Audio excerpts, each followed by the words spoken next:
Hi friends, welcome back to study classes. So my dear friends, आज के session में आपके साथ डिस्कस करने वाले हैं यूजीसी नेट जून 2023 एग्जामिनेशन में बिजनेस स्टैटिस्टिक्स और रिसर्च वाले पोर्शन से जो सवाल आए थे उनको आपके साथ डिस्कस करेंगे। स्टैटिस्टिक्स के सवाल आपके साथ मैं डिस्कस करूंगा और आगे रिसर्च के सवाल मैम आपके साथ डिस्कस करेंगे। तो आइए फटाफट से इस डिस्कशन को स्टार्ट करते हैं। चलिए तो प्यारे दोस्तों, यहाँ पे हमारे पास सवाल है। A box plot is a graphical summary measure of data that displays. देखो, जो बॉक्स प्लॉट होता है ना, एक तरीका है जिससे अपने डाटा को डिपिक्ट कर सकता है, प्रेजेंट कर सकता है, एक डायग्रामेटिकल तरीका है। और आप यहाँ पे कुछ इस तरीके से बॉक्स प्लॉट बनाते हैं। तो बॉक्स प्लॉट के अंदर आप बेसिकली आपके जो वैल्यूज है उनको डिस्प्ले करते हैं। मिनिमम से मैक्सिमम वैल्यूज हैं आपकी यहाँ पे। और आप यहाँ पे जो आपका डाटा है उसे बीच में तोड़ देते हैं, आधा आधा कर देते हैं। बीच में आपका मीडियन आपको देखने को मिलता है। और यहाँ पे जो मिनिमम और मीडियन के बीच में आपको क्वार्टाइल 1 लोअर क्वार्टाइल देखने को मिलता है। और मीडियन और मैक्सिमम वैल्यू के बीच में आपको अपर क्वार्टाइल देखने को मिलता है।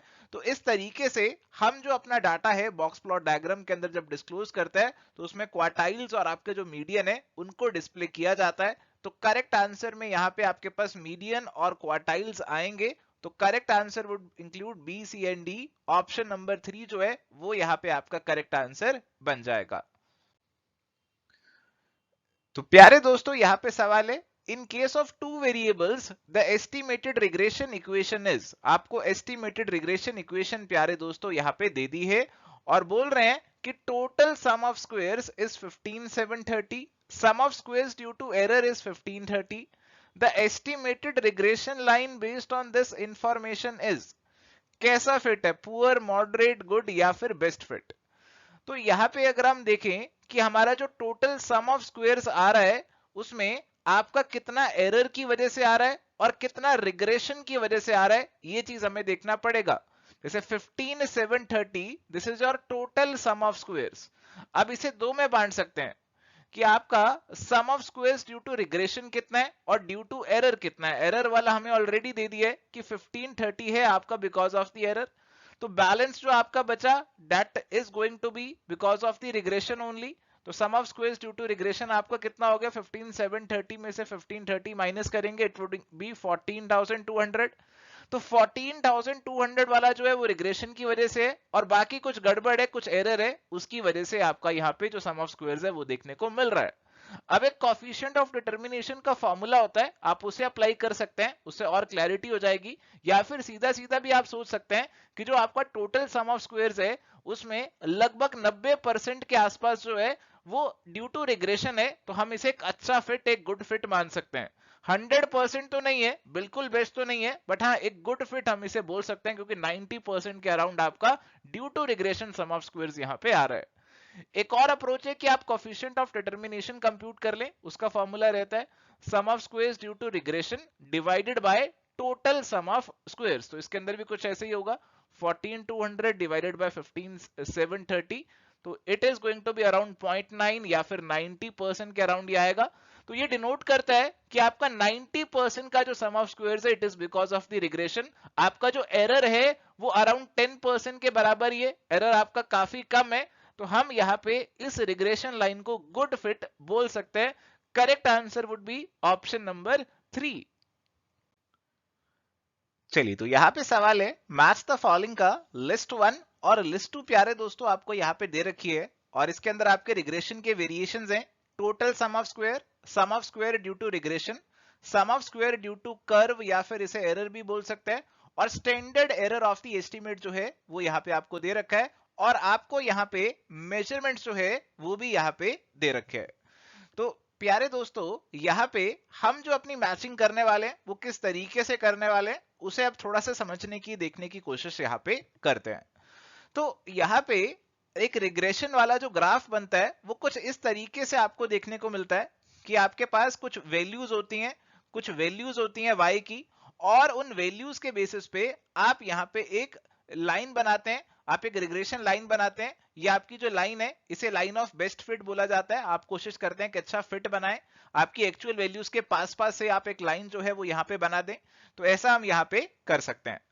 तो प्यारे दोस्तों यहां पे हमारी एक्चुअल वैल्यूज भी हैं y की और प्रिडिक्टेड वैल्यूज भी हैं y की, और इसके अलावा यहां पे हम एक और चीज भी निकाल सकते हैं। एक और चीज क्या है, हमारा y का जो मीन है वो भी हम यहाँ पे कंप्यूट कर सकते हैं। एक ही वैल्यू आएगी तो बिल्कुल सीधी लाइन यहाँ पे बन जाएगी।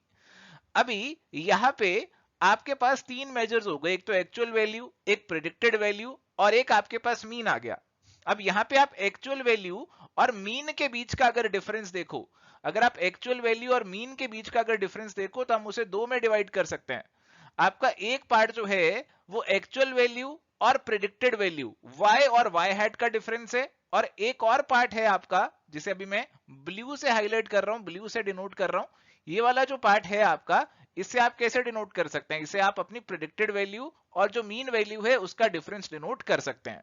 तो हमारे पास जो y और y बार के बीच का डिफरेंस है ये हमारा टोटल डिफरेंस है। इसे टोटल सम ऑफ स्क्वायर्स का नाम दिया जाता है। तो टोटल सम ऑफ स्क्वायर्स में आप y और y बार का डिफरेंस देखने वाले हो, तो आपकी जो इसकी मैचिंग होने वाली है ये आपकी यहाँ पे थर्ड वाले से मैचिंग हो जाएगी इसकी, है ना जी, थर्ड वाले से मैचिंग हो रही है। इस टोटल सम ऑफ स्क्वायर्स को दो में बांट सकते हो। यहाँ पे टोटल सम ऑफ स्क्वायर्स को दो में बांट सकते हो। एक आपका है sum of squares due to error और एक है sum of squares due to regression. अब एरर क्या होता है, एरर वो होता है कि आपकी प्रिडिक्टेड वैल्यू एक्चुअल वैल्यू से कितनी दूर है। आपकी प्रिडिक्टेड वैल्यू और एक्चुअल वैल्यू का डिफरेंस आपको देखना है। ये आपकी एक्चुअल वैल्यू है और ये आपकी प्रिडिक्टेड वैल्यू है। ये आपको sum of squares due to error के अंदर आपको यहाँ पे देखना है। तो ये चीज हमें यहाँ पे देखने को किसमें मिल रही है, ये चीज हमें देखने को मिल रही है हमारे पास ये सेकंड वाले पॉइंट में। तो इसे आप सेकंड वाले से मैच कर सकते हैं।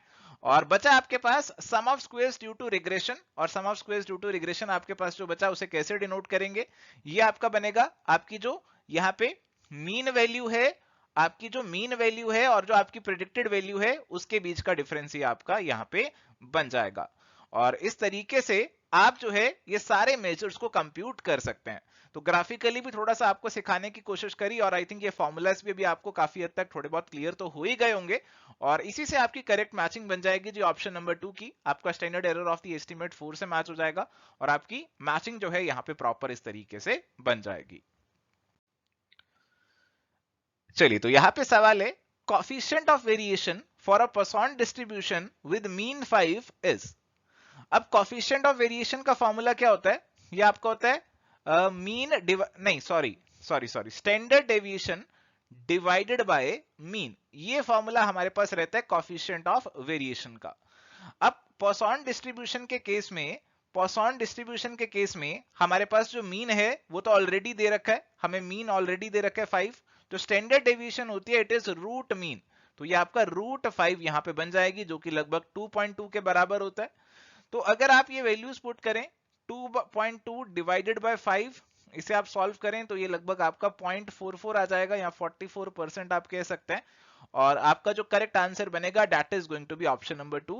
तो 44.7 हो जाएगा, क्योंकि ये जो रूट 5 की वैल्यू है ये आगे तक जाती है, मैंने तो बस एक एस्टिमेटेड सी वैल्यू ले ली। तो 44% आपका जो आंसर है वो यहाँ पे आप आसानी से आइडेंटिफाई कर सकते हैं। तो चाहे आपने कोएफिशिएंट ऑफ वेरिएशन का फॉर्मूला नहीं पढ़ा, पोisson डिस्ट्रीब्यूशन के केस में नहीं पढ़ा, बट आपको वैसे तो मालूम है ना कोएफिशिएंट ऑफ वेरिएशन का फॉर्मूला क्या होता है, तो वही फॉर्मूले को पोisson डिस्ट्रीब्यूशन के केस में लगाना है। तो पोisson डिस्ट्रीब्यूशन का स्टैंडर्ड डेविएशन और मीन आपको मालूम होगा, तो अपनी नॉलेज को अगर आप अप्लाई करेंगे तो एप्लीकेशन पार्ट से आप आसानी से सवालों को सॉल्व कर सकते हैं। अगर आप ये सोच के चल रहे हैं कि आपको हर चीज पहले ही रटी हो, पता हो, आपको पता हो कि अगर मीन 5 है तो कोएफिशिएंट ऑफ वेरिएशन कितना होगा, तो ऐसा नहीं होगा। आपको एग्जामिनेशन हॉल में जाके दिमाग लगाना ही पड़ेगा और उसके बेसिस पे ही आपका आंसर यहाँ पे मार्क होगा। चलिए, तो यहाँ पे सवाल है जी, in the case of presence of outliers in a data set. तो आउटलायर्स का मतलब होता है आपकी एक्सट्रीम वैल्यूज, कि आपकी कुछ एक्सट्रीम वैल्यूज हैं आपके डाटा सेट में। Which of the following can better measure the central tendency? तो कौन सा इनमें से एक बेहतर मेजर होगा सेंट्रल टेंडेंसी का, सवाल आपसे ये पूछ रहा है।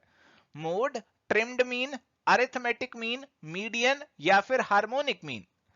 अब यहाँ पे अगर आपके पास एक्सट्रीम वैल्यूज हैं तो एक्सट्रीम वैल्यूज का जो इफेक्ट है वो हमें अरिथमेटिक मीन पे प्यारे दोस्तों देखने को मिलता है। जनरली जो आपका मीन होता है it is affected by the extreme values, तो मीन पे तो आपका इफेक्ट आता ही आता है। तो मीन तो आपको हटा ही दीजिए, अरिथमेटिक मीन तो आप आंसर से हटा ही दीजिए। पॉइंट नंबर बी जो है उसको तो आप सॉरी पॉइंट नंबर सी को तो आप हटा ही दीजिए और 2 और 3 ऑप्शन आपके कट जाएंगे। अभी ए और बी और डी में से आपको यहाँ पे चूज करना है। एक आपको ट्रिम्ड मीन दे रखा है। देखो ट्रिम्ड मीन के अंदर हम क्या करते हैं, हम जो एक्सट्रीम वैल्यू है ना उसको हटा देते हैं, उसको बाहर निकाल देते हैं, उसको ट्रिम कर देते हैं, तो उससे एक्सट्रीम वैल्यू का जो इफेक्ट है वो कम हो जाता है। तो बी तो आपका आ ही रहा है और दोनों में आ रहा है। अब आपको चूज करना है मोड में और मीडियन में। यहां पे थोड़ी सी दिक्कत आपको हो सकती है कि मोड को चूज करें या मीडियन को चूज करें। देखो जो आपकी मीडियन है वो आपकी मिडल वैल्यू होती है, तो आपकी मिडल वैल्यू पे आपको एक्सट्रीम ऑब्जर्वेशन का इफेक्ट कभी भी देखने को नहीं मिलेगा। मिडल वैल्यू हमेशा बीच में रहेगी, उस पे एक्सट्रीमनेस का इफेक्ट आपको देखने को नहीं मिलेगा। तो median is a much better measure अगर आउटलायर्स हैं डाटा सेट में, अलॉन्ग विद ट्रिम्ड मीन, और इसीलिए करेक्ट आंसर ऑप्शन 4 बनेगा। मोड तो है आपकी जो लार्जेस्ट फ्रीक्वेंसी वाला वैल्यू है, तो अगर आपकी एक्सट्रीम ऑब्जर्वेशन ज्यादा फ्रीक्वेंसी में आ रही है तो फिर आपके जो मेजर ऑफ सेंट्रल टेंडेंसी है उसको ये अफेक्ट कर सकती है। तो बी और डी जो है मीडियन और trimmed mean, that is going to be the most appropriate answer. Option 4 आपका आंसर यहां पे बनेगा। तो चाहे आपको सभी ऑप्शंस की जानकारी नहीं है एग्जामिनेशन देते हुए, मे बी आपने उस समय ट्रिम्ड मीन के बारे में नहीं सुना हुआ, बट जैसे ही आपने सी वाले पॉइंट को एलिमिनेट किया तो आप अपने आंसर के काफी करीब हो जाते हैं और ट्रिम्ड मीन की फिर इंपॉर्टेंस ही खत्म हो जाती है, आपको मोड और मीडियन में से चूज करना पड़ता है। तो इस तरीके से आपको एग्जामिनेशन देते समय आपके माइंड को अप्लाई करना है, ऑप्शंस को साथ में देखकर एलिमिनेट करना है और फिर आपके बेस्ट आंसर पे पहुंचना है। आप कभी भी एग्जैक्टली हर चीज घर से रट कर नहीं जा सकते हैं, एग्जामिनेशन हॉल में दिमाग लगाना ही पड़ेगा। गुड इवनिंग गाइस, कंटिन्यू रखेंगे यहाँ पे डिस्कशन को। फर्दर जितने भी क्वेश्चंस है रिसर्च से रिलेटेड वो मैं आपके साथ डिस्कस करने वाली हूँ।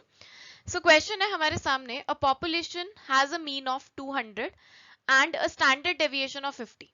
Population mean given है 200 and standard deviation given है 50. Suppose a simple random sample of size 100, आपको sample size given है, is selected, then the probability that the sample mean will be plus minus 5 of the population mean is. ये आपको calculate करना है। Basically हमें यहाँ पे चार चीजें गिवन है। आपको पॉपुलेशन मीन गिवन है, पॉपुलेशन मीन को आप म्यू से डिनोट करते हैं, पॉपुलेशन मीन गिवन है आपको 200, राइट। स्टैंडर्ड डेविएशन आपको गिवन है 50, पॉपुलेशन स्टैंडर्ड डेविएशन है 50। आपको सैंपल साइज गिवन है, स्मॉल एन से डिनोट करते हैं हम सैंपल साइज, वो गिवन है आपको 100। और आपको साथ ही एक रेंज गिवन है, आपको रेंज दी गई है कि जो आपका सैंपल मीन है वो इस पर्टिकुलर रेंज में लाई करेगा प्लस माइनस 5, ठीक है, वो आपको रेंज गिवन है। अब आपसे पूछा है कि सैंपल मीन हमारा इस पर्टिकुलर रेंज में लाई करेगा, उसकी प्रोबेबिलिटी क्या है, वो प्रोबेबिलिटी आपको कैलकुलेट करनी है, ठीक है। आपको पॉपुलेशन मीन गिवन है, आपको पॉपुलेशन स्टैंडर्ड डेविएशन गिवन है, आपको सैंपल साइज गिवन है और आपको एक रेंज दी गई है कि सैंपल मीन जो है इस पर्टिकुलर रेंज में लाई करेगा। अब आपको इसकी प्रोबेबिलिटी कैलकुलेट करनी है कि हमारा सैंपल मीन इस पर्टिकुलर रेंज में लाई करेगा, उसकी प्रोबेबिलिटी क्या है। क्वेश्चन समझ में आ गया, ठीक है। अब इसके लिए आपको क्या करना है, इस प्रोबेबिलिटी कैलकुलेट करने के लिए हम जेड स्कोर फॉर्मूला यूज करेंगे। हम जेड स्कोर फॉर्मूला यूज करेंगे। जेड स्कोर फॉर्मूला क्या होता है हमारे पास, sample mean minus population mean divided by, आप बोल सकते हैं स्टैंडर्ड एरर, ठीक है। यही होता है स्टैंडर्ड एरर का formula, standard deviation divided by square root of sample size. ये जेड स्कोर हमें कैलकुलेट करना है।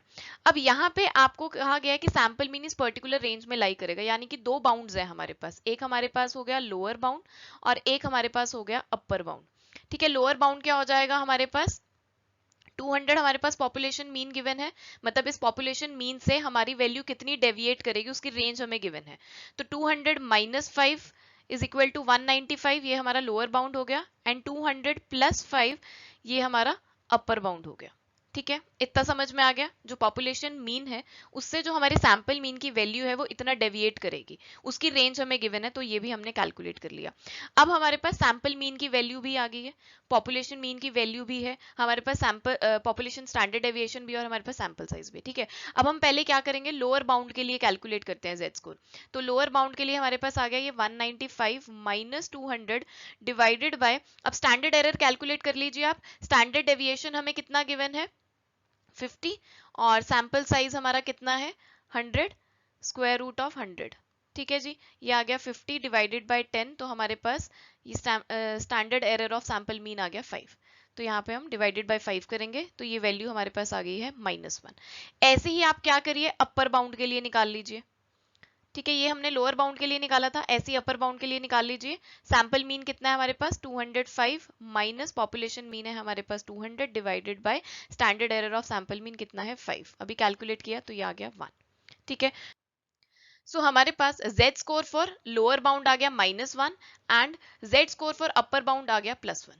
सो बेसिकली हमें यहाँ पे अब प्रोबेबिलिटी की रेंज मिल गई है ना, कि हमारा जो सैंपल मीन है वो इस पर्टिकुलर रेंज में लाई करेगा। अब इसकी हेल्प से हम प्रोबेबिलिटी कैलकुलेट कर सकते हैं, और ये प्रोबेबिलिटी हम कैसे कैलकुलेट करेंगे, using the standard normal distribution table. Standard normal distribution table जो है उसकी हेल्प से हम लेते हैं। हम जनरली 3 वैल्यूज को हमेशा ध्यान में रखते हैं, क्योंकि एग्जामिनेशन में उन वैल्यू से रिलेटेड भी क्वेश्चन पूछ लिया जाता है। ठीक है, -1 से +1 वाली वैल्यू याद करते हैं। अगर -1 से +1 हमारा सैंपल मीन फॉल कर रहा है तो उसकी प्रोबेबिलिटी कितनी होती है 68.26 और 68.27 लेके चलते हैं। -2 से अगर +2 हमारी वैल्यू फॉल कर रही है सैंपल मीन की तो 95.45 उसकी प्रोबेबिलिटी होती है। एंड -3 से अगर +3 होता है तो उसकी प्रोबेबिलिटी कितनी होती है 99.73। हमारे पास यहाँ पे z स्कोर की जब हमने फॉर्मूला अप्लाई किया तो हमारे पास वैल्यू आई -1 से +1। इसको आप इस तरीके से भी लिख सकते हैं -1 z स्कोर +1। ठीक है, सो क्या प्रोबेबिलिटी आएगी यहाँ पर 68.26। ठीक है जी, और इसको हम ऐसे भी लिख सकते हैं 0.6826। ठीक है, सो 68.26 प्रोबेबिलिटी है कि जो हमारा सैंपल मीन है वो इस पर्टिकुलर रेंज में लाई करेगा, +-5, मतलब कि इतना डेविएट होगा पॉपुलेशन मीन की वैल्यू से। आई होप आपको अच्छे से समझ में आ गया क्वेश्चन। ठीक है जी, सो करेक्ट आंसर यहाँ पे हमारा बनेगा ऑप्शन नंबर 4। चलिए जी आगे बढ़ते हैं। Next question, match the following based है। दो लिस्ट आपको गिवन है। लिस्ट 1 में आपको नॉन पैरामीट्रिक टेस्ट गिवन है और लिस्ट 2 में आपको कुछ पैरामीट्रिक टेस्ट गिवन है। नॉन पैरामीट्रिक टेस्ट हमारे counter part of the parametric test होते हैं। Counter part of parametric test यानी कि जब पैरामीट्रिक टेस्ट की assumptions फुलफिल नहीं होती हैं तो हम उसका जो इक्विवेलेंट नॉन पैरामीट्रिक टेस्ट होता है वो अप्लाई करते हैं। ठीक है, सो यहाँ पर हमें गिवन है Friedman test, Mann Whitney U test, Kruskal Wallis test and Wilcoxon signed rank test. और पैरामीट्रिक टेस्ट में आपको गिवन है 1 way ANOVA, T test, pair T test and 2 way ANOVA. अब यहाँ पे जो टी टेस्ट और पेयर टी टेस्ट है ना, इसको लेके आपने कंफ्यूज नहीं होना। जब हम टी टेस्ट की जनरली हम बात करते हैं तो इसका मतलब होता है इंडिपेंडेंट सैंपल टी टेस्ट की बात हो रही है। यहाँ पे उन्होंने वैसे भी स्पेसिफिकली मेंशन कर दिया ना पेयर्ड, तो ये वाला टी टेस्ट कौन सा होगा, इंडिपेंडेंट सैंपल, यानी कि जब हम दो अनरिलेटेड ग्रुप्स को कंपेयर कर रहे हैं उस टी टेस्ट की बात हो रही है। और पेयर्ड टी टेस्ट का मतलब क्या होता है कि जब हम दो रिलेटेड सैंपल्स को कंपेयर कर रहे हैं डिफरेंट टाइम्स पे। जब हमारे पास दो पॉपुलेशन से डिफरेंट ग्रुप्स आ रहे हैं उनको जब हम कंपेयर कर रहे हैं तो वो हो गया इंडिपेंडेंट सैंपल टी टेस्ट। जब एक ही पॉपुलेशन से दो ग्रुप्स आ रहे हैं और उनको हम डिफरेंट टाइम पे कंपेयर कर रहे हैं बिफोर एंड आफ्टर, तो वो हमारा पेयर टी टेस्ट होता है। इनको हम रिलेटेड सैंपल या सेम सैंपल टी टेस्ट कहते हैं, पेयर टी टेस्ट बोलते हैं। ठीक है जी, अब देखिए मैन विटने यू टेस्ट और क्रुस्कल वेलिस टेस्ट तो हम बहुत अच्छे से पढ़ते हैं। तो जो हमारा मैन विटने यू टेस्ट है वो आपको पता है कि किसने डिस्क्राइब किया था, विल्कॉक्सन ने डिस्क्राइब किया था, लेकिन उसको डिटेल में स्टडी मैन विटने ने किया था, इसलिए इसको मैन विटने विल्कॉक्सन टेस्ट भी बोला जाता है। मैन विटने यू टेस्ट भी बोला जाता है और मैन विटने विल्कॉक्सन टेस्ट भी बोला जाता है। लेकिन विल्कॉक्सन ने एक विल्कॉक्सन साइंड रैंक टेस्ट भी दिया था, तो दोनों में डिफरेंस है।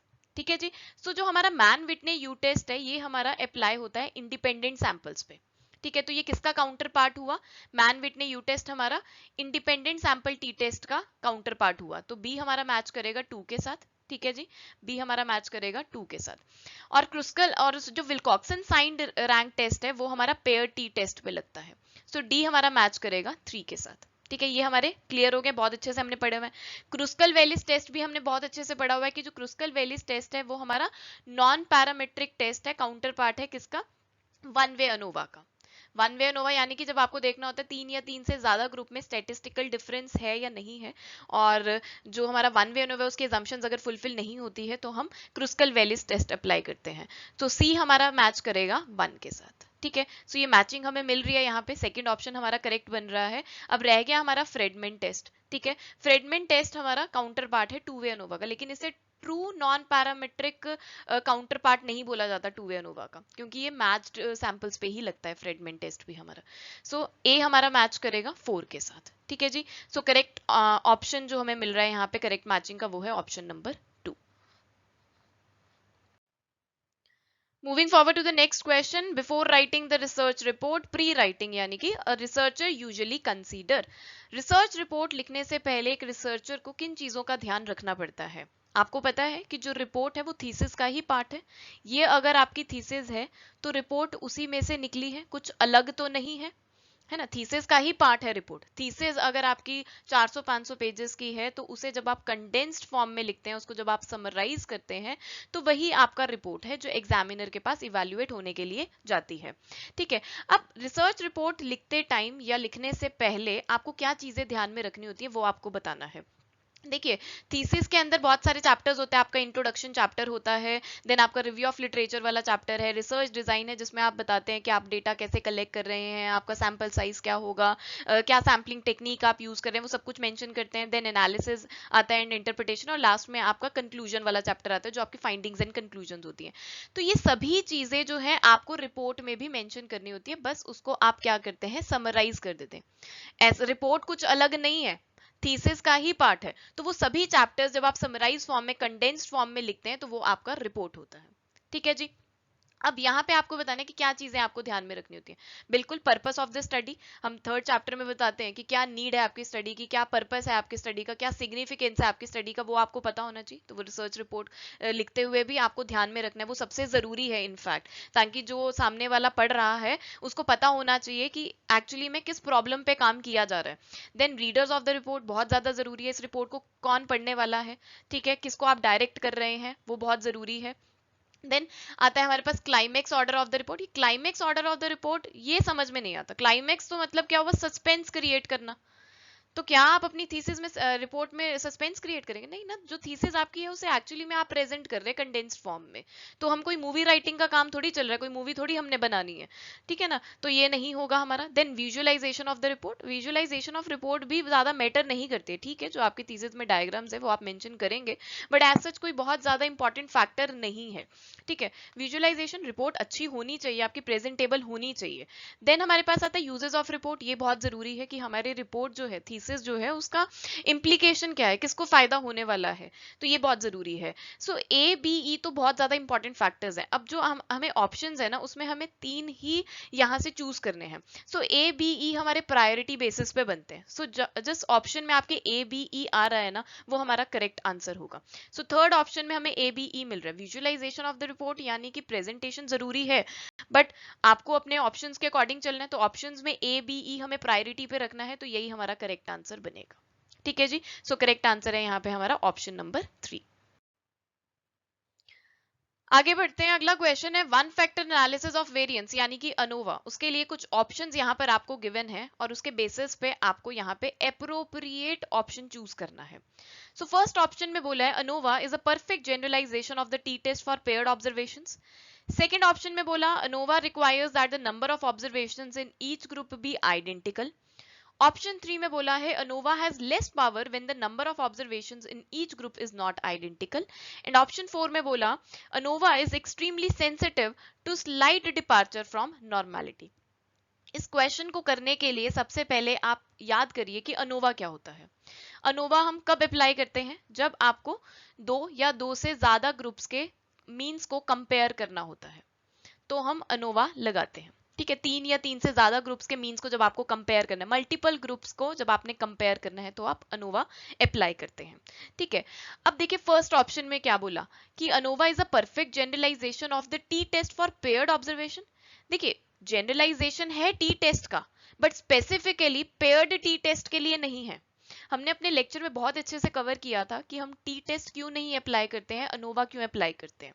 हम जबकि टी टेस्ट भी अप्लाई कर सकते हैं, 2 ग्रुप्स के मीन्स को जब आपको कंपेयर करना है तो आप टी टेस्ट लगाते हैं। अब मल्टीपल ग्रुप्स के मीन्स को कंपेयर करना है तो भी तो हम टी टेस्ट लगा सकते हैं ना। पर उसका एक डिसएडवांटेज होता है कि जब आप टी टेस्ट अप्लाई करते हैं मल्टीपल ग्रुप्स पे, तो आपको multiple times t test apply करना पड़ता है। और जब आप multiple times t test apply करते हैं तो जो टाइप 1 एरर होता है उसके चांसेस बढ़ जाते हैं। तो अनोवा इसीलिए अप्लाई किया जाता है, उस टाइप 1 एरर को वो कंट्रोल कर लेता है। ठीक है। तो वो टी टेस्ट की जनरलाइजेशन तो हम कह सकते हैं, but it is not specifically for the paired t test. ठीक है। तो यहाँ पर ये ऑप्शन हमारा आंसर में नहीं आएगा। Next, ANOVA requires that the number of observations in each group be identical. ठीक है कि सैंपल साइज हमारा इक्वल होता है तो अनोवा की पावर इंक्रीज हो जाती है। अनोवा की पावर मतलब कि हमें ट्रू इफेक्ट वो बताता है, मतलब करेक्ट हमें आंसर बताता है, करेक्ट इफेक्ट हमें बताता है। ठीक है, लेकिन ऐसा नहीं है कि अगर अनइक्वल सैंपल साइज है तो हम अनोवा कंडक्ट नहीं कर सकते। ANOVA can still be conducted with unequal sample sizes. अगर नंबर ऑफ दो ग्रुप्स की बात कर रहे हैं या तीन ग्रुप्स की अगर हम बात कर रहे हैं, अगर उसमें सैंपल साइज अनइक्वल है तो भी हम अनोवा लगा सकते हैं। ऐसा है कि अगर अनोवा में अगर हमारे पास नंबर ऑफ ऑब्जर्वेशंस आइडेंटिकल है तो उससे अनोवा की पावर बढ़ जाती है, but it can be still conducted अगर अनइक्वल सैंपल साइज है। ठीक है, आगे देखिए, तो ये हमारे पास करेक्ट नहीं है। उसने कहा ना कि अनोवा की रिक्वायरमेंट है कि number of observations in each group be identical. ANOVA की ऐसी कोई रिक्वायरमेंट नहीं है, ANOVA can still be conducted. Okay, next है ANOVA has less power when the number of observations in each group is not identical। बिल्कुल, second option में हमने बात करी कि अगर हमारे पास इक्वल सैंपल साइज है हर ग्रुप में तो अनोवा की पावर बढ़ जाती है। अब उसने बोला कि पावर लेस हो जाती है अगर number of observations in each group is not identical, तो ये हमारी करेक्ट स्टेटमेंट है। ठीक है ना, ये हमारी बिल्कुल करेक्ट स्टेटमेंट है, क्योंकि जिस ग्रुप का सैंपल साइज ज्यादा होगा हमारा टेस्ट बिल्कुल इन्फ्लुएंस करेगा उससे। ठीक है ना, तो हमें क्या होता है कि जो हमारा स्टैटिस्टिकल डिफरेंस है वो कहीं ना कहीं हमारा इफेक्ट करेगा। अगर हमारे पास सैंपल साइज इक्वल होता है ना तो अनोवा की पावर बढ़ जाती है। पावर यानी पावर का मतलब क्या होता है कि हमें ट्रू इफेक्ट वो दिखाता है। ठीक है जी, अगर हम बात करते हैं कि कुछ ग्रुप्स हैं उनके किसी में कुछ ज्यादा ऑब्जर्वेशन और किसी में कम ऑब्जर्वेशन है, जो अनोवा की पावर है वो डिक्रीज कर जाएगी, ट्रू इफेक्ट हमें नहीं बताएगा। तो ये हमारे पास थर्ड स्टेटमेंट करेक्ट बनती है। ठीक, नेक्स्ट है is extremely sensitive to the slight departure from the normality। अब अनोवा की एक एजम्पशन होती है कि जो हमारे ग्रुप्स हैं, जो हमारी ऑब्जर्वेशंस हैं, जो हमारे ग्रुप्स हैं उनमें जो ऑब्जर्वेशंस हैं वो नॉर्मली डिस्ट्रीब्यूटेड है होने चाहिए। यहाँ पे वर्ड यूज कर दिया एक्सट्रीमली सेंसिटिव, अगर स्लाइट डिपार्चर होता है नॉर्मेलिटी से। तो ऐसा नहीं है, अगर हमारा सैंपल साइज ज्यादा होता है, अगर सैंपल साइज हमारा बड़ा है तो हमें करेक्ट आंसर देखने को मिलेगा, एक्सट्रीमली सेंसिटिव नहीं है। ठीक है ना, तो इंटायरली एक्यूरेट नहीं है ये स्टेटमेंट हमारी। और वैसे भी क्या होता है कि अगर हमारी नॉर्मेलिटी वाली असम्पशन फुलफिल नहीं हो रही है तो बिल्कुल हम उसका काउंटर पार्ट देखते हैं, इक्विवेलेंट नॉन पैरामीट्रिक टेस्ट देखते हैं। ये जो वर्ड एक्सट्रीमली वर्ड यूज कर लिया ना, ये यहाँ पे गड़बड़ हो गई है। ठीक है, ये बिल्कुल हाई एंड पे लेगी स्टेटमेंट को। सो करेक्ट हमें अप्रोप्रिएट आंसर चूज करना है, तो वो हमारा बिल्कुल थर्ड ही बन रहा है। फोर्थ ऑप्शन भी कहीं ना कहीं आपको लगेगा कि हाँ ठीक हो सकता है, क्योंकि नॉर्मेलिटी वाली असम्पशन मांगता है हमारा जो अनोवा होता है कि हमारी जो ऑब्जर्वेशन है वो नॉर्मल होनी चाहिए। लेकिन जो अप्रोप्रिएट आंसर है वो करेक्ट आंसर ऑप्शन नंबर 3 ही है। यहाँ पे क्योंकि वर्ड एक्सट्रीमली यूज कर दिया तो एक्सट्रीमली सेंसिटिव नहीं होती है। हाँ, थोड़ा बहुत अगर डिपार्चर होता है हमारा डिस्ट्रीब्यूशन से, पर अगर सैंपल साइज हमारा लार्ज है तो स्टिल वैलिड रिजल्ट हमें मिल सकते हैं। ठीक है जी, so correct answer is option number 3 here. चलिए जी, आगे बढ़ते हैं। आई होप मजा आ रहा है ऐसे इंटरेस्टिंग क्वेश्चंस डिस्कस करके। अब आप खुद ही देख लीजिए एग्जामिनेशन का लेवल। प्रैक्टिस बहुत जरूरी है, practice is must. So question is, which of the following factors influence the selection and construction of a scale. So जो भी स्केल आप यूज करना चाहते हैं अपनी रिसर्च स्टडी में, उसकी सिलेक्शन और उसकी कंस्ट्रक्शन कौन से फैक्टर से इन्फ्लुएंस करती है वो आपको बताना है। स्केल यानी कि मेजरिंग स्केल, कि रिसर्चर की जो प्रॉब्लम है उस प्रॉब्लम को सॉल्व करने के लिए क्या डिफरेंट वेरिएबल्स वो यूज कर रहा है। ठीक है, उसका कोई स्केल है, कोई एग्जिस्टिंग स्केल है। ठीक है, कोई कोई स्केल वो ऑलरेडी जो एग्जिस्टिंग है उसको अडॉप्ट कर रहा है या नया स्केल वो बना रहा है। ठीक है, सिलेक्शन कर रहा है ऑलरेडी किसी स्केल, कोई ऑलरेडी जो बना हुआ है उसको अडॉप्ट कर रहा है या फिर नया स्केल कंस्ट्रक्ट कर रहा है। तो वो करते टाइम उसको किन फैक्टर्स का ध्यान रखना होता है। ठीक है, जैसे फॉर एग्जाम्पल आप कोई स्टडी कर रहे हैं ब्रांड इक्विटी को लेके। सो उस ब्रांड इक्विटी को लेके आपको कैसे मेजर करना है, क्या डायमेंशंस आपको लेनी है, उनको क्वांटिफाई करने के लिए एक स्केल यूज किया जाता है। ठीक है, वो हमारा मेजरिंग स्केल होता है।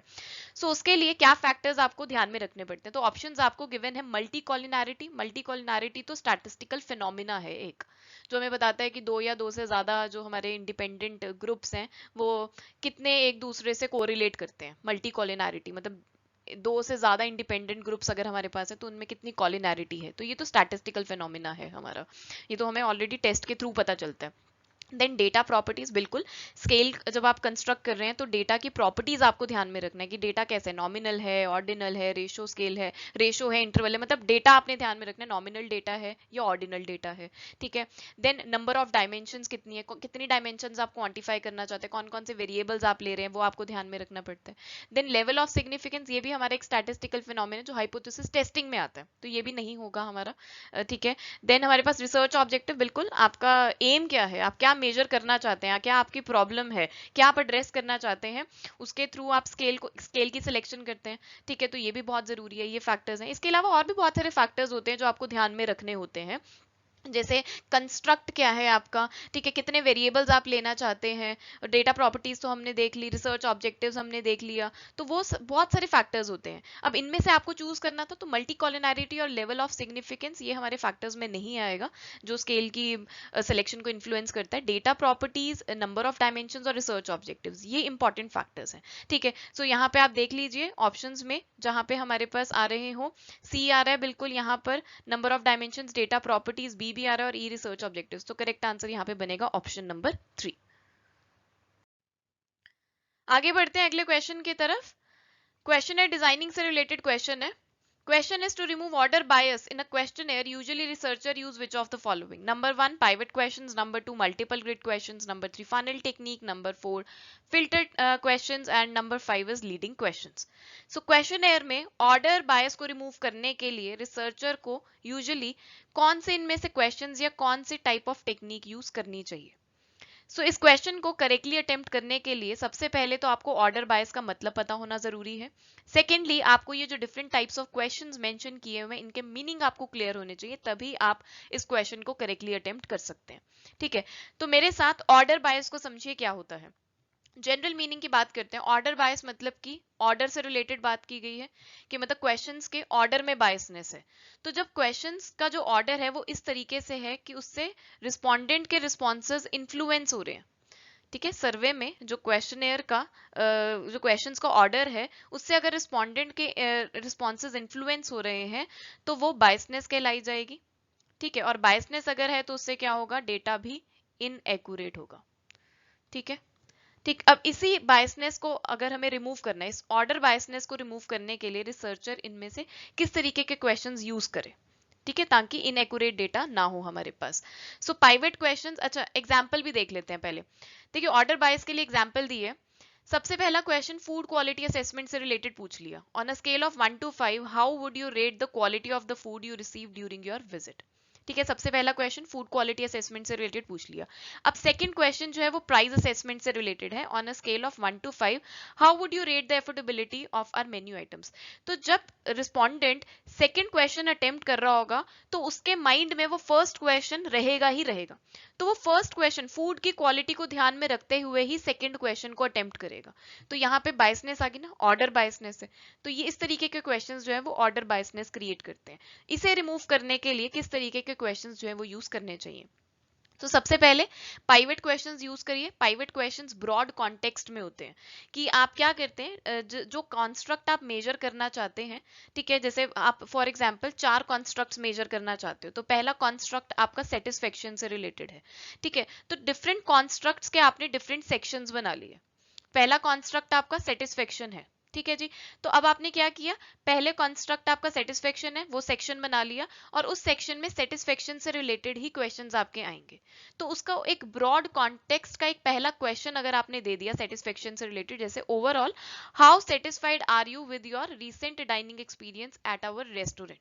तो ये ब्रॉड कॉन्टेक्स्ट में आपने एक जनरल क्वेश्चन रख लिया और आपको सामने वाले को भी पता चल गया कि अब सेटिस्फेक्शन से रिलेटेड बात हो रही है, ठीक है। तो वो उसी कॉन्टेक्स्ट में सोचेगा, ठीक है। तो जिस कॉन्स्ट्रक्ट को आप मेजर करना चाहते हो, जिस कॉन्स्ट्रक्ट को आप इंटरेस्टेड हो मेजर करने के लिए, उसका एक जनरल क्वेश्चन जब आप क्वेश्चनर के बिगिनिंग में डाल देते हो या सेक्शन वाइज डाल देते हो उसको पाइवेट क्वेश्चन बोला जाता है, राइट। तो पाइवेट क्वेश्चंस आप इंसर्ट करिए, इससे कोई ऑर्डर बायसनेस नहीं होगी, ऑर्डर बायसनेस रिमूव हो जाएगी। देन हमारे पास पाइवेट क्वेश्चन, आप हमेशा ध्यान रखिए ये टाइप ऑफ फिल्टर क्वेश्चन ही है। अब क्वेश्चन आता है कि मैम फिल्टर क्वेश्चन किस तरीके के होते हैं, तो फिल्टर क्वेश्चन वो क्वेश्चन होते हैं जो हमारे रिस्पॉन्डेंट्स को स्क्रीन आउट करते हैं कि कौन से रिस्पॉन्डेंट्स जो है वो क्वालिफाइड है इस क्वेश्चन को फिल करने के लिए। जैसे आपने सिंपली पूछ लिया पहला question, do you like ice cream, अब इसी से आपको क्लियर हो जाएगा कि वो रिस्पॉन्डेंट फर्दर क्वेश्चंस फिल करने के लिए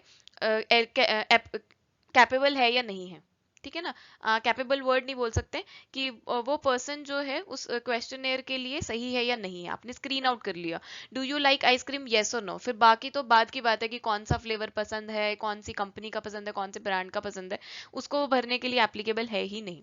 ऐसे ही जैसे आपने पूछ लिया are you using net banking, तो पहला येस और नो आपने स्क्रीन आउट कर लिया अपने respondents. Are you using affiliate marketing, पहली आपने स्क्रीनिंग कर ली। तो फिल्टर क्वेश्चंस जो हैं स्क्रीनिंग क्वेश्चंस होते हैं अपने रिस्पॉन्डेंट्स को देखने के लिए कि कौन क्वालिफाइड है फर्दर सेकंड क्वेश्चंस या फर्दर क्वेश्चंस को फिल आउट करने के लिए। और प्राइवेट क्वेश्चन जो है हमारा फिल्टर क्वेश्चन की ही टाइप होती है। ये क्लियर है। तो फिल्टर क्वेश्चन भी ऑर्डर बायसनेस को रिमूव करते हैं, तो पाइवेट क्वेश्चंस भी आएगा हमारा, फिल्टर क्वेश्चन भी आएगा। देन बात करते हैं फनल क्वेश्चंस की। तो फनल क्वेश्चंस हमारा नैरो डाउन अप्रोच होता है, जब आप जनरल टू स्पेसिफिक जाते हैं, ठीक है। जनरल टू स्पेसिफिक जब आप अपने क्वेश्चंस की तरफ जाते हैं उसको हम फनल क्वेश्चन बोलते हैं। फनल इस तरीके से होते हैं ना हमारी, जनरल टू स्पेसिफिक जब आप मूव कर रहे हैं, ठीक है जी। सो यहाँ पे देखिए फाइनल क्वेश्चन का नंबर 1 है, what aspects of your dining experiences were particularly satisfying to you, ठीक है। फिर उसने पूछ लिया कि कौन से एरियाज आपको लगता है कि हमें इंप्रूव करने चाहिए हमारे सर्विस के। फिर फूड पे आया, फिर ऐसे ऐसे वो क्लीननेस पे आएगा, हाइजीन की बात करेगा, स्टाफ की बात करेगा। तो final question general to specific पे जाता है। पहले उसने ओवरऑल डाइनिंग एक्सपीरियंस की बात करी, फिर सर्विस की बात कर रहा है वो, फिर फूड क्वालिटी की बात कर रहा है, फिर फर्दर वो आगे क्लीनलीनेस की बात करेगा, स्टाफ की बात करेगा। तो ये फनल क्वेश्चंस होते हैं, ये भी ऑर्डर बायसनेस को रिमूव करते हैं, ठीक है जी। अब बात करें लीडिंग क्वेश्चंस की, तो लीडिंग क्वेश्चंस तो खुद ही ऐसा लग रहा है कि बायसनेस की तरफ जा रहे हैं। लीडिंग क्वेश्चंस इस तरीके के क्वेश्चंस होते हैं जब एक आपको पर्टिकुलर टाइप ऑफ आंसर चाहिए हो सामने रिस्पॉन्डेंट से, जब आप एक्सपेक्ट कर रहे हो कि यही आंसर हमें मिलेगा, मतलब आप इक्वली लाइकली उनके आउटकम होते हैं। जैसे आपने कुछ भी क्वेश्चन पूछा और उसमें जो आपके ऑप्शंस थे वो इसी तरह से थे, फेयर, ठीक है, गुड, सुपर्ब, इस तरीके के थे। तो इक्वली लाइकली आउटकम जब आपके होते हैं, आप एक्सपेक्ट कर रहे होते हैं कि यही आंसर हमें मिलेगा, जब मतलब आप उस क्वेश्चन से आप सामने वाले को पुश कर रहे हो, सामने वाले को फोर्स कर रहे हो वही एक्सपेक्टेड जो आपके लिए आंसर है आने के लिए। तो लीडिंग क्वेश्चंस जो है वो तो बायसनेस क्रिएट करता है। अब मल्टीपल ग्रिड क्वेश्चंस की बात भी कर लेते हैं। मल्टीपल ग्रिड क्वेश्चंस का मतलब होता है कि जब आप डिफरेंट वेरिएबल्स को या डिफरेंट आइटम्स को सेम सेट ऑफ क्वेश्चन से मेजर कर रहे होते हैं, वो मल्टीपल ग्रिड क्वेश्चंस होते हैं। अब मल्टीपल ग्रिड क्वेश्चंस बाइज्ड है या नहीं है वो डिपेंड करता है कि आपने उन क्वेश्चंस को कैसे फ्रेम किया है। तो यहाँ पे देखिए दोनों एग्जाम्पल लिए हुए, बाइज्ड मल्टीग्रिड क्वेश्चंस भी लिए हुए और न्यूट्रल वाले भी लिए हुए, मतलब सही वाले भी लिए हुए। अब बाइज्ड कब होगा, जैसे आपने क्वेश्चन फ्रेम किया, please please rate the following products on a scale of 1 to 5 where 1 is the worst and 5 is the best. अब आपने 4 प्रोडक्ट्स दे दिए और 2 प्रोडक्ट्स के आगे आपने डिस्क्रिप्शन दे दी कि प्रोडक्ट बी जो है वो हमारा न्यू एंड इंप्रूव्ड है, प्रोडक्ट डी जो है वो हमारा बेस्ट सेलिंग प्रोडक्ट है। तो आपने खुद ही डिस्क्रिप्शन दे दी है, तो फिर जो सामने वाला है वो भी उस तरीके से सोच के ही उसको रेटिंग देगा, तो ये बायसनेस क्रिएट करेगा, ठीक है। अब नेक्स्ट है न्यूट्रल। आपने सिंपली कहा कि आप 1 to 5 स्केल पे इन प्रोडक्ट्स की रेटिंग कीजिए, तो यहाँ पे आपने कोई डिस्क्रिप्शन नहीं दी है, तो ये कोई लीड भी नहीं कर रहा बायसनेस की तरफ, विदाउट लीडिंग है ये, तो ये न्यूट्रल मल्टीग्रिड क्वेश्चन है। तो मल्टीग्रिड क्वेश्चंस जो है डिपेंड करता है कि आपने उस क्वेश्चन को किस तरीके से फ्रेम किया है।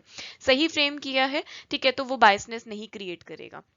अब ऑप्शंस पे आइए। अब आपको एप्रोप्रिएट आंसर चूज करना है। तो ये जो पाइवेट क्वेश्चन है, फनल टेक्निक और ये जो फिल्टर क्वेश्चंस है, इससे कोई बायसनेस नहीं होती है। तो ए, सी और डी जहां पर आ रहे हैं वो हमारा करेक्ट आंसर बनेगा, करेक्ट ऑप्शन होगा।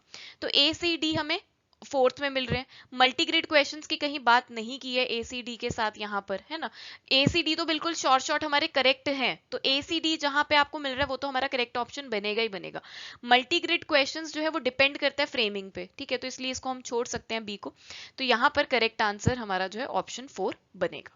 समझ में आ गए सारे क्वेश्चंस, ठीक है, कि पाइवट क्वेश्चन क्या होता है, multigrid questions, funnel technique, filter questions, leading questions, बहुत इंपॉर्टेंट है ये, ठीक है। क्वेश्चन डिजाइनिंग से रिलेटेड मैं देख रही हूँ कि पिछले एग्जामिनेशन में भी आपसे क्वेश्चन पूछे गए हैं।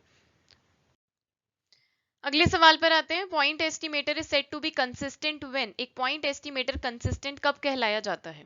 सो प्रॉपर्टीज ऑफ पॉइंट एस्टिमेटर से रिलेटेड क्वेश्चन यहाँ पर आपसे पूछा गया है। हम 4 प्रॉपर्टीज पढ़ते हैं पॉइंट एस्टिमेटर की कि एक पॉइंट एस्टिमेटर अच्छा कब कहलाया जाता है, जब वो 4 प्रॉपर्टीज एक एस्टिमेटर में पाई जा रही हैं। नंबर 1 अनबाइज्डनेस, ठीक है, unbiasedness. Number 2 consistent. Number 3 sufficient, and number 4 is efficient. अगर ये 4 प्रॉपर्टीज एक पॉइंट एस्टिमेटर में पाई जा रही हैं तो वो गुड एस्टिमेटर कहलाया जाता है। अब अनबायस्डनेस प्रॉपर्टी ये कहती है कि जो एक्सपेक्टेड वैल्यू है सैंपल स्टैटिस्टिक की, वो अगर पॉपुलेशन पैरामीटर वैल्यू के इक्वल है तो हम कहेंगे कि परफेक्ट एस्टिमेटर है, वो अनबायस्ड एस्टिमेटर है।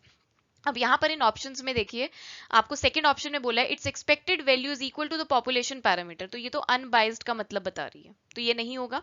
ठीक है, कंसिस्टेंट हमें बताती है कि जैसे जैसे सैंपल साइज इंक्रीज होता है तो जो हमारा एस्टिमेट है वो हमारे पॉपुलेशन पैरामीटर को अप्रोच करता है। ठीक है, स्टैंडर्ड एरर कम हो जाता है और जो हमारा पॉपुलेशन पैरामीटर है वो जो हमारा एस्टिमेटर है वो पॉपुलेशन पैरामीटर को अप्रोच करता है जैसे जैसे सैंपल साइज इंक्रीज करता है। अब इन ऑप्शंस में देखिए ऐसा कहीं पर बोला है, देखिए थर्ड ऑप्शन में बोला है it tends to become closer to the population parameter as the sample size becomes larger. ठीक है, पॉपुलेशन पैरामीटर के क्लोजर हो जाता है जैसे जैसे सैंपल साइज हमारा इंक्रीज हो रहा है, तो यही कंसिस्टेंसी को बताता है। ठीक है, तो ये कंसिस्टेंसी को बता रहे हैं। बाकी भी देख लेते हैं। सफिशिएंट हमें बताता है कि जो आपका एस्टिमेटर है it contains all the information. जो आपका सैंपल आपने लिया है पॉपुलेशन में जो सैंपल लिया है it contains all the information, उसी के बेसिस पे आप एस्टिमेट करेंगे ना, तो वो हमें सफिशिएंट को बताता है। और एफिशिएंट हमें बताता है कि स्मॉलर वेरिएंस आ रहा है, मतलब जब आप कंपैरिजन कर रहे हो दो अनबाइस्ड एस्टिमेटर्स के बीच में, तो जिसका स्मॉलर वेरिएंस है वो अच्छा एस्टिमेटर कहलाया जाएगा। ठीक है, तो it is based on all available information, ये तो सफिशिएंट को बता रहा है। ठीक है, it has small standard error, तो वो हमारे एफिशिएंट को बता रहा है कि स्मॉलर वेरिएंस हमारे पास होगा। तो कंसिस्टेंट किसको बता रहा है कि जैसे जैसे सैंपल साइज इंक्रीज करता है तो वो पॉपुलेशन पैरामीटर को अप्रोच करता है। तो करेक्ट आंसर यहाँ पे बनेगा ऑप्शन नंबर 3। अगला सवाल है which of the following non parametric test has no corresponding parametric test. इनमें से कौन सा ऐसा नॉन पैरामेट्रिक टेस्ट है जिसका कोई कॉरस्पॉन्डिंग पैरामेट्रिक टेस्ट नहीं है? ऑप्शंस में आपको सारे ही नॉन पैरामेट्रिक टेस्ट गिवन है। ठीक है, आपको आइडेंटिफाई करना है कौन सा ऐसा नॉन पैरामेट्रिक टेस्ट है जिसका कॉरस्पॉन्डिंग पैरामेट्रिक टेस्ट नहीं है। सो देखते हैं कौन कौन से नॉन पैरामेट्रिक टेस्ट आपको गिवन है। Spearman rank correlation test non parametric test है, इसका कॉरस्पॉन्डिंग पैरामेट्रिक टेस्ट होता है product movement correlation test. Then Kruskal Wallis test का नॉन कॉरस्पॉन्डिंग पैरामेट्रिक टेस्ट होता है अनोवा। ठीक है, मैन विटने टेस्ट का इंडिपेंडेंट सैंपल टी टेस्ट। ठीक है, तो पहले तीनों नॉन पैरामेट्रिक टेस्ट के कॉरस्पॉन्डिंग पैरामेट्रिक टेस्ट हैं। ठीक है, अब लास्ट आपको गिवन है ward Wolfowitz one sample run test. इस टेस्ट के बारे में शायद आपने नहीं पढ़ा होगा, ये हमारा नॉन पैरामेट्रिक टेस्ट है जिसका कोई कॉरस्पॉन्डिंग पैरामेट्रिक टेस्ट नहीं होता है। ठीक है, सो करेक्ट आंसर यहाँ पे हमारा बनेगा ऑप्शन 4। आप इजिली आइडेंटिफाई कर सकते थे अगर पहले तीन टेस्ट आपने पढ़े हुए और इनके कॉरस्पॉन्डिंग पैरामेट्रिक टेस्ट आपको पता है कि हाँ जी है शॉर्ट। ठीक है ना, सो ऑप्शन 4 यहाँ पे हमारा करेक्ट आंसर बनेगा। आगे बढ़ते हैं। अगला सवाल है for the interval scale and the ratio scale data usually which of the following measure of associations are used. Interval scale data और रेशियो स्केल डेटा की बात की गई है क्वेश्चन में, इनके लिए कौन से मेजर ऑफ एसोसिएशन जो है यूज किए जाते हैं? ऑप्शंस में गिवन है आपको Kendall's tau b, correlation ratio, partial correlation, Spearman rank correlation and product movement correlation. Measure of association यानी कि कोरिलेशन, मेजर ऑफ एसोसिएशन का मतलब क्या होता है कि आपको कोरिलेशन निकालना है दो वेरिएबल्स के बीच में। ठीक है, जब आपको वेरिएबल्स के बीच में रिलेशनशिप को क्वांटिफाई करना है उसे हम कोरिलेशन कहते हैं। ठीक है, या फिर मेजर ऑफ एसोसिएशन कहते हैं, मेजर ऑफ कोरिलेशन कहते हैं। तो कौन सी टेक्निक्स यहाँ पर यूज की जाती है? अब कैंडल्स ताओ भी मेजर ऑफ एसोसिएशन है लेकिन ये नॉन पैरामेट्रिक वर्जन है। ठीक है, कोरिलेशन रेशियो, पार्शियल कोरिलेशन ये तो हमारे पैरामेट्रिक है। स्पेयरमैन रैंक कोरिलेशन भी हमारा नॉन पैरामेट्रिक है। देन प्रोडक्ट मोमेंट कोरिलेशन हमारा पैरामेट्रिक है। अब यहाँ पे जब क्वेश्चन में लिख देते हैं ना आपको most appropriate answer find out करना है, तो आपको ऑप्शंस के अकॉर्डिंग चलना पड़ता है। ठीक है, अब हमें पता है कोरिलेशन, वैसे तो ये सारे टेस्ट जितने भी टेस्ट आपको गिवन है, जितने भी टेक्निक्स आपको गिवन है, ये मेजर ऑफ एसोसिएशन ही है, लेकिन ऑप्शंस के अकॉर्डिंग आपको चलना पड़ेगा। मोस्ट अप्रोप्रिएट आंसर आपको यहाँ पर फाइंड आउट करना है। तो correlation, partial correlation, product movement correlation ये हमारे पैरामेट्रिक वर्जन है। ठीक है, सो यहाँ पे देखिए सी बी ई ऑप्शन 3 में आ रहे हैं। अब कैंडल्स ताओ बी और स्पीयरमैन रैंक कोरिलेशन की बात यहाँ पर नहीं की गई है। मे बी एग्जामिनर ने ये जो ऑप्शन यहाँ पर गिवन है उसमें नॉन पैरामीट्रिक टेस्ट टेक्निक्स को एलिमिनेट कर दिया है, लेकिन ये तीनों ऑप्शंस तो बाकी तो आ रहे हैं ना, तो इसलिए मोस्ट अप्रोप्रिएट आंसर हमारा ऑप्शन 3 जाएगा यहाँ पे। ठीक है जी, सो करेक्ट आंसर यहाँ पे बनेगा ऑप्शन 3। नेक्स्ट क्वेश्चन पर आते हैं। Sequence the following statistical distribution and test in the increasing order of symmetry. Order of symmetry में आपको इन डिफरेंट स्टैटिस्टिकल डिस्ट्रीब्यूशन को अरेंज करना है इंक्रीजिंग ऑर्डर में। ठीक है, Z डिस्ट्रीब्यूशन गिवन है आपको, chi square distribution, T distribution, F distribution and uniform distribution. Order of symmetry आपको ध्यान रखना है। ऑर्डर ऑफ सिमेट्री हमारी यानी कि शेप से पता चलती है। In different types of distribution के हम शेप्स की बात करते हैं ना, जो डिग्री ऑफ फ्रीडम से अफेक्ट करती है। ठीक है, उसके बेसिस पे आपको इन स्टैटिस्टिकल डिस्ट्रीब्यूशन को इंक्रीजिंग ऑर्डर में लगाना है। तो सबसे पहले तो हमारा यूनिफॉर्म डिस्ट्रीब्यूशन ही आएगा, स्मॉलेस्ट टू लार्जेस्ट पे जाने। सबसे पहले हमारे पास यूनिफॉर्म डिस्ट्रीब्यूशन आएगा। ये वो प्रोबेबिलिटी डिस्ट्रीब्यूशन है जहाँ पे इक्वली लाइकली आउटकम्स होते हैं, तो इस तरीके से इसकी शेप होती है। तो सबसे पहले यूनिफॉर्म डिस्ट्रीब्यूशन है, तो जिस ऑप्शन में सबसे पहले ई गिवन है वो आएगा हमारे पास। ठीक है, तो थर्ड ऑप्शन में हमें दिखाई दे रहा है। और सबसे जो परफेक्ट बेल शेप होती है वो किसकी होती है, जो बिल्कुल सिमेट्री में होता है, वो कौन सा होता है हमारे पास, जी डिस्ट्रीब्यूशन होता है। तो ए जो सबसे लास्ट में गिवन है ऑर्डर में सीक्वेंस में, वो सबसे लास्ट में आना चाहिए, यानी कि जी डिस्ट्रीब्यूशन सबसे लास्ट में होना चाहिए। तो थर्ड ऑप्शन ही हमें ये करेक्ट ऑर्डर देगा। ई सबसे पहले आ रहा है और ए सबसे लास्ट में हो रहा है। परफेक्ट सिमेट्री बेल शेप जो है हमारी किसकी होती है, जी डिस्ट्रीब्यूशन की होती है। ठीक है, तो यहाँ से आपको इतना तो पता चल गया कि करेक्ट आंसर हमारा ऑप्शन 3 ही बनेगा। अब बाकी देख लीजिए ऑर्डर एक बार। यूनिफॉर्म डिस्ट्रीब्यूशन के हमारे पास काई स्क्वायर डिस्ट्रीब्यूशन आएगा, पॉजिटिवली स्क्यूड होता है। एफ डिस्ट्रीब्यूशन भी हमारा पॉजिटिवली स्क्यूड होता है, 0 टू इन्फिनिटी इसकी रेंज होती है। देन उसके बाद टी डिस्ट्रीब्यूशन आएगा, क्योंकि टी डिस्ट्रीब्यूशन जो है वो नॉर्मल डिस्ट्रीब्यूशन के जैसा ही है, बट उसकी जो टेल्स होती हैं वो हेवियर होती हैं देन जी डिस्ट्रीब्यूशन। ठीक है जी, so correct order A B D C A बनेगा। सो करेक्ट आंसर यहाँ पे ऑप्शन नंबर 3 होगा। आगे बढ़ते हैं। Techniques of sampling method से related question है. Question is dash is the most useful type of non-probability sampling method when individuals with the desired characteristics, experiences or attitudes are difficult to identify or reach. सो आपको options में different non probability sampling methods given है। आपको बताना है इनमें से कौन सा non probability sampling method use किया जाता है जब आपको ऐसे इंडिविजुअल या ऐसे पर्सन को अप्रोच करना है जिनके कैरेक्टरिस्टिक्स, एक्सपीरियंस, एटीट्यूड्स जो है बहुत रेयर है, मतलब रेयर ट्रेट्स वाले पर्सन को आपने अप्रोच करना है, उन तक पहुंचना है। तो उसके लिए आप कौन सी नॉन प्रोबेबिलिटी सैम्पलिंग मेथड पर कौन सी सैम्पलिंग मेथड यूज करोगे। सो उसके लिए स्नोबॉल सैम्पलिंग मेथड यूज किया जाता है। स्नोबॉल सैम्पलिंग मेथड को हम चेन रेफरल सैम्पलिंग भी कहते हैं। इस टेक्निक को तब यूज किया जाता है पर्टिकुलरली जब आपके लिए बहुत चैलेंजिंग है स्पेसिफिक पॉपुलेशन को आइडेंटिफाई करना या उस तक एक्सेस करना। स्पेसिफिक पॉपुलेशन तक पहुंचना, स्पेसिफिक पॉपुलेशन को एक्सेस करना जब आपके लिए चैलेंजिंग होता है, तो उसके लिए आप स्नोबॉल सैम्पलिंग यूज करते हैं। ये नॉन प्रोबेबिलिटी सैम्पलिंग मेथड है क्योंकि ये चेन रेफरल है। किसी एक पर्सन तक हम पहुंचेंगे, फिर वो पर्सन किसी और का रेफरेंस देगा, फिर फर्दर वो पर्सन किसी और का रेफरेंस देगा, इसलिए इसे स्नोबॉल सैम्पलिंग बोला जाता है, क्योंकि बॉल जो है वो स्नो की तरह रोल कर रही है एक पर्सन से दूसरे पर्सन तक। ठीक है, जैसे किसी एक पर्टिकुलर रेयर ट्रेट के बारे में हमने स्टडी करना है, हमने देखना है कि सिटी में कौन से कितने अनडॉक्यूमेंटेड इमिग्रेंट्स हैं, उनसे रिलेटेड इन्फॉर्मेशन हमने इकट्ठा करनी है। तो ये सेंसिटिव इन्फॉर्मेशन है। ठीक है, तो इस पॉपुलेशन को एक्सेस करना चैलेंजिंग है, तो इसके लिए हम स्नोबॉल सैम्पलिंग यूज करेंगे। ठीक है, बाकी देखिए पर्पसिव सैम्पलिंग हमारी जजमेंटिव सैम्पलिंग होती है, सब्जेक्टिव सैम्पलिंग होती है। ठीक है, जिसमें रिसर्चर जो है होते हैं अपने खुद की जजमेंट को यूज करता है। देन उसके बाद कन्वीनियंस सैम्पलिंग में आप देखते हैं अपनी कन्वीनियंस को देखते हैं। ठीक है, कि आपका इजीएस्ट मोड क्या है। और कोटा सैम्पलिंग आपको पता है नॉन प्रोबेबिलिटी सैम्पलिंग मेथड ही है कि जब आप कोटाज बना देते हैं, स्पेसिफिक ट्रेट और क्वालिटी के बेसिस पे आप डिवीजन कर देते हैं, तो वो कोटा सैम्पलिंग होती है। सो यहाँ पर जिस नॉन प्रोबेबिलिटी सैम्पलिंग मेथड की बात की गई है वो है snowball sampling. So correct answer is option 3। Next question है experimental treatment in research design signifies which of the following. Experimental treatment का मतलब क्या है, रिसर्च डिजाइन में एक्सपेरिमेंटल ट्रीटमेंट का मतलब क्या है वो आपको बताना है। Number 1 selection of dependent variable, number 2 manipulating independent variable, number 3 selection of independent variable and number 4 is manipulating dependent variable.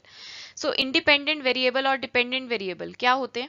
Independent variable जिसको आप चेंज कर सकते हैं, है ना, जिसको आप मैनिपुलेट कर सकते हैं, और डिपेंडेंट वेरिएबल तो हमारा आउटकम होता है, इसको आप चेंज नहीं कर सकते। अब इंडिपेंडेंट वेरिएबल को ही मैनिपुलेट किया जा सकता है, उसी को चेंज किया जा सकता है ना। अब इंडिपेंडेंट वेरिएबल में भी डिफरेंट टाइप्स ऑफ ग्रुप्स हो सकते हैं। एक्सपेरिमेंटल ग्रुप भी होता है, कंट्रोल ग्रुप भी होता है। कंट्रोल ग्रुप वो होता है जिसको ट्रीटमेंट नहीं दिया जा रहा है, और एक्सपेरिमेंटल ग्रुप वो होता है जिसको ट्रीटमेंट दिया जा रहा है। अब ट्रीटमेंट दिए जाने का मतलब क्या हुआ कि उसको आप मैनिपुलेट कर रहे हो, ठीक है ना। तो मैनिपुलेटिंग इंडिपेंडेंट वेरिएबल सिग्निफाई कर रहा है यहाँ पे एक्सपेरिमेंटल ट्रीटमेंट, यानी कि manipulating the independent variable. So correct answer here is going to be option number 2।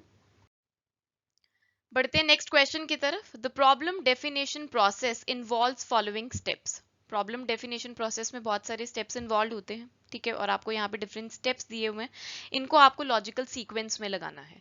So first है determine the unit of analysis, second आपको गिवन है डिटरमाइन द रेलेवेंट वेरिएबल्स, फिर आपको गिवन है right managerial decision statement and research objectives, then आपको given है right research question और research hypothesis, और उसके बाद गिवन है आइडेंटिफाई की प्रॉब्लम। अब प्रॉब्लम डेफिनेशन प्रोसेस है, ठीक है। प्रॉब्लम डेफिनेशन प्रोसेस के लिए सबसे पहले तो आपको की प्रॉब्लम आइडेंटिफाई करनी है, किस प्रॉब्लम पे आप काम करना चाहते हो, ठीक है। तो फर्स्ट स्टेप में जो हमारा सीक्वेंस है उसका फर्स्ट स्टेप हमारा ये बनेगा आइडेंटिफाई की प्रॉब्लम। सो देख लीजिए आप ऑप्शंस में जो आपका फर्स्ट स्टेप है वो ये आना चाहिए, आइडेंटिफाई की प्रॉब्लम। तो फोर्थ ऑप्शन में हमारे पास ये स्टेप आ रहा है ई। तो इट मीन्स कि बाकी तो हमारे शॉर्ट गलत ही होने वाले, बट फिर भी स्टिल हम बाकी सारे भी देख लेते हैं, ठीक है। अब आपने की प्रॉब्लम को आइडेंटिफाई कर लिया, इसके बाद आप क्या करेंगे, मैनेजरियल डिसीजन स्टेटमेंट लिखेंगे, रिसर्च ऑब्जेक्टिव अपना लिखेंगे, ठीक है। उस प्रॉब्लम के बेसिस पे आप एक रिसर्च ऑब्जेक्टिव अपना राइट डाउन करेंगे, डिसीजन स्टेटमेंट आप लिखेंगे लिटरेचर के बेसिस पे। देन उसके बाद क्या हुआ हमारे पास, यूनिट ऑफ एनालिसिस बताएंगे, ठीक है, किस यूनिट पे आप काम करना चाहते हैं, ठीक है जी। फिर आप रेलेवेंट वेरिएबल्स देखेंगे, जिस यूनिट पे आप काम करना चाहते हैं उस यूनिट से रिलेटेड जो वेरिएबल्स होंगे उनको डिटरमाइन करेंगे, और लास्ट में फिर आप क्या करेंगे, रिसर्च क्वेश्चन राइट डाउन करेंगे, रिसर्च हाइपोथेसिस लिखेंगे, ठीक है। सो वैसे तो पहले इसी स्टेप से ही हमें पता चल गया था कि करेक्ट आंसर हमारा ऑप्शन नंबर 4 बनने वाला है। चलिए जी, इसी के साथ हमारी आज की डिस्कशन यहाँ पर कंप्लीट होती है। जितने भी क्वेश्चंस आपसे यूजीसी नेट 2023 कॉमर्स एग्जामिनेशन में बिजनेस स्टैटिस्टिक टॉपिक से रिलेटेड पूछे गए, वो सभी क्वेश्चंस आपके साथ इस सेशन में डिस्कस कर लिए हैं। स्टिल अगर आपको कोई भी डाउट आता है, यू कैन मेल अस, आप डिस्कशन फॉरम पे राइट डाउन कर सकते हैं, आप व्हाट्सएप कर सकते हैं, हमें कॉल कर सकते हैं, आप किसी भी तरीके से अपने डाउट्स जो है वो हमसे ले सकते हैं, ठीक है जी। तो चलिए मिलते हैं नेक्स्ट लेक्चर में। Till then bye bye, take care and all the best.